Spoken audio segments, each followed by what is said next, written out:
Zdaj stojim sredi resnično zgodovinskega trenutka za severni Izrael. In te besede ne uporabljam zlahka. Kajti za menoj je 53 lokalnih oblasti županov, vodij regionalnih svetov, vodij grozdov z vsega severa te države, ki so pravkar podpisali enotno skupno listino. Imenuje so se Naslednji zaliv.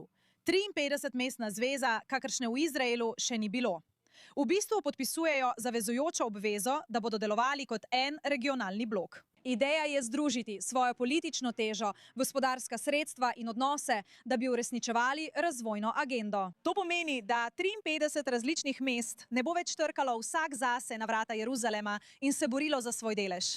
Od danes naprej govorijo z enim glasom. Katalizator za vse to je IMEC. To je Indijsko-srednjevzhodno-evropski gospodarski koridor. To je povsem nova svilna cesta, ki načrtuje povezavo Indije prek zalivskih držav v Izrael in nato naprej v Evropo. In ta koridor poteka skoraj popolnoma vzdolž območja, kjer teh 53 mest domuje, od pristanišča Haifa na Sredozemlju naravnost do jordanske meje. In ta mesta niso le blizu koridorja, ampak so v njem.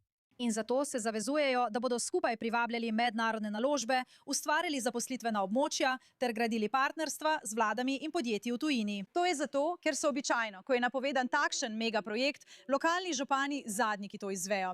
In to, kar teh 53 mest danes v bistvu sporoča, je ne tokrat. Želimo biti vključeni že od začetka. In ko pogledate to regijo, njeno raznolikost, judovske, arabske, beduinske, druške skupnosti, tukaj ne govorijo samo o trgovskih poteh. Predlagajo model, kako lahko regionalno sodelovanje dejansko izgleda.